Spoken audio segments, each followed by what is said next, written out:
Sa bawat salitang hindi mo sinasadya, sa mga gabing magkalayo ang damdamin, at katahimikan lang ang kapiling. Oo, may mga luhang pilit itinatago, may mga tanong na walang kasagutan.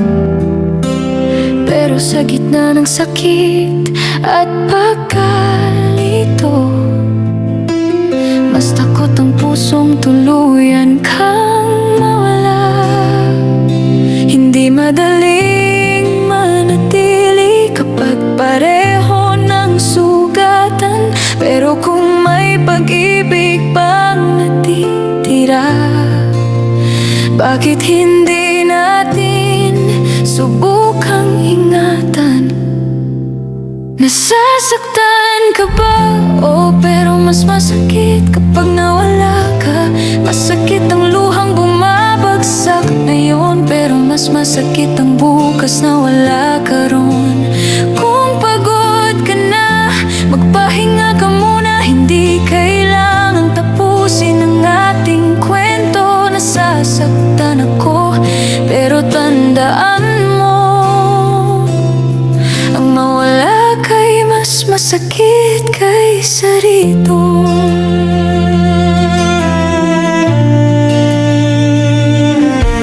Hindi ko hinihinging maging perpekto ka, hindi rin perpekto ang pusong nagmamahal. Ang nais ko lang kapag mahirap na, huwag tayong lumayo nang walang paalam. Kung may bigat kang hindi kayang sabihin, ilapag mo muna, handa akong makinig. Baka ang kailangan ng puso nating dalawa ay kaunting pahinga, hindi pagtatapos agad. Kung mawala man ang dating lambing, hahanapin natin ang dahan-dahan. Kung manghina man ang iyong pag-asa, hindi kita pipilitin, pero sana'y mag-usap pa. Dahil ang pag-ibig ay hindi lang saya, minsan ito'y pagpiling umunawa. Ngunit hindi rin kailangang magtiis ng mag-isa. Dalawa tayong dapat lumaban para sa ating dalawa. Nasasaktan ka ba?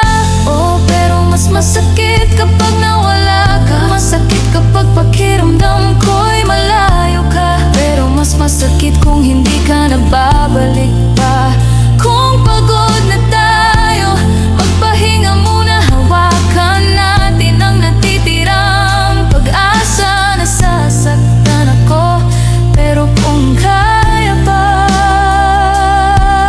piliin nating ayusin, wag agad bumitaw. Oh, masakit,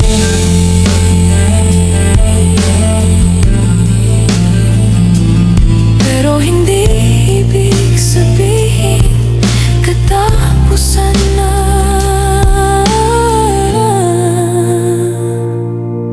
Dahil kung pareho pa nating nais manatili, baka kaya pang hilumi